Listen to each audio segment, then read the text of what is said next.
Hello students, आप सभी का स्वागत है आपके अपने चैनल प्राइम साइंस में।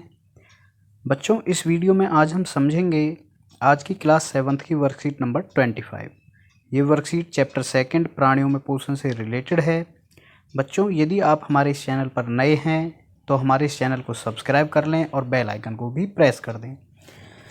चलिए बच्चों, आज हम समझते हैं अमीबा में संवहन एवं पाचन के बारे में।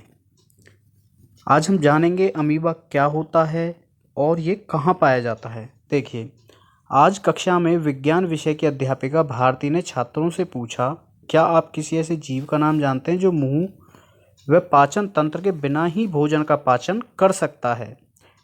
छात्र एक दूसरे से चर्चा करना शुरू करते हैं और एक स्वर में जवाब देते हैं, नहीं महोदय, यह संभव नहीं है। क्योंकि बच्चों, हमने अभी इसी चैप्टर में पीछे पढ़ा है कि मानव या कोई भी प्राणी सबके अंदर एक पाचन तंत्र होता है। कुछ अंग मिलकर पाचन तंत्र बनाते हैं और वो भोजन का पाचन का काम करते हैं। तो फिर बच्चे, ऐसा कैसे हो सकता है कि कोई ऐसा जीव हो जो बिना पाचन तंत्र के भोजन पचा सकता है? तो चलिए इसके बारे में आगे जानते हैं।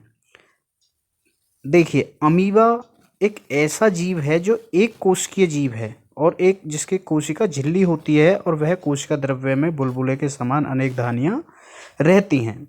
और अमीबा ऐसा जीव है जिसके अंदर पाचन तंत्र नहीं होता है, फिर भी वह भोजन का पाचन कर लेता है। देखिए कैसे आगे हम पढ़ेंगे कि यह भोजन का पाचन कैसे कर पाता है। सबसे पहले अमीबा की विशेषताएं पढ़ते हैं। सबसे पहली विशेषता है, अमीबा एक कोशिकीय जीव है और इसके चारों तरफ एक कोशिका झिल्ली होती है।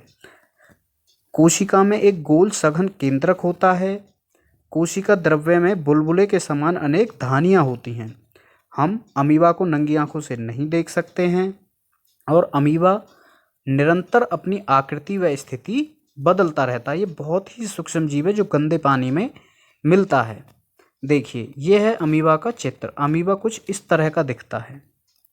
इसकी कोई फिक्स आकृति नहीं होती है, निश्चित शेप नहीं होती है। तो चलिए अमीबा में संवहन एवं पाचन के बारे में पढ़ते हैं। अमीबा निरंतर अपनी आकृति एवं स्थिति बदलता है, यह हम पहले जान चुके हैं। यह एक या अधिक उंगली के समान प्रवर्ध निकालता है जिन्हें पादाव या कृत्रिम पांव कहते हैं। ये पादाव इनके गति करने एवं भोजन पकड़ने में सहायता करता है।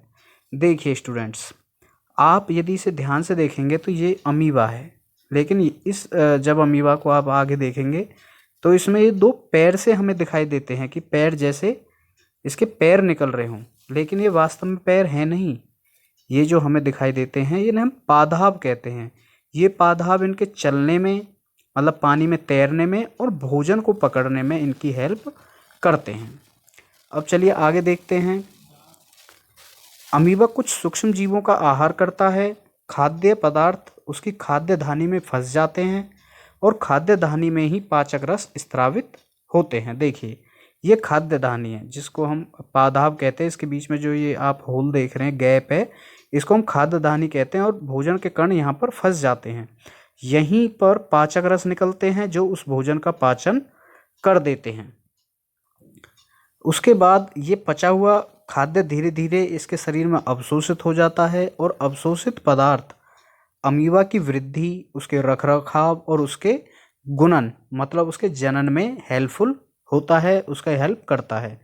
बिना पचा अपशिष्ट, मतलब जो वेस्ट मटेरियल है, जो उसका मल है, वो खाद्यदानी के द्वारा ही बाहर निकाल दिया जाता है। तो बच्चों, इस तरह से बिना किसी पाचन तंत्र के अमीबा में भोजन का पाचन होता है। अब कुछ तथ्य हम देखते हैं। अमीबा और मानव में पोषण के बीच समानता यह है कि दोनों में पाचक रस होते हैं और जटिल खाद्य पदार्थों को सरल में परिवर्तित कर देते हैं। और डिफरेंस क्या है? डिफरेंस ये है कि अमीबा का मुंह नहीं होता जबकि मानव का मुंह होता है, और मानव का एक पूरा पाचन तंत्र है जबकि अमीबा में पाचन तंत्र नहीं होता। स्टूडेंट्स, जो इस वर्कशीट के क्वेश्चंस हैं, चलिए एक बार इनको भी डिस्कस कर लेते हैं। पहला है, अमीबा में खाद्य पदार्थ उसकी खाद्य धानी में फंस जाता है और खाद्य धानी में ही पाचक रस स्रावित होते हैं। तो यहाँ पे ब्लैंक में क्या आएगा? ब्लैंक स्पेस में खाद्य धानी। नेक्स्ट है, मानव एवं अमीबा में पोषण के कोई एक समानता और एक अंतर लिखें। तो समानता भी यहाँ पर सामने है और अंतर भी सामने ही है। नेक्स्ट है पादाव अथवा कृत्रिम पाँव किसे कहते हैं। तो बच्चों जैसा हमने देखा अभी पीछे वीडियो में, जो अमीबा है, ये अमीबा अपने गति करने के लिए और भोजन को पकड़ने के लिए अपनी शेप बदल लेता है और इन पैर के जैसी शेप को ही हम पादाव कहते हैं। तो स्टूडेंट्स, ये है आज की वर्कशीट, और इस वीडियो के द्वारा यदि आपको इस वर्कशीट को समझने में हेल्प मिली है तो इस वीडियो को लाइक करें, फ्रेंड्स के साथ शेयर करें और हमारे यूट्यूब चैनल प्राइम साइंस को सब्सक्राइब कर दें। Thank you.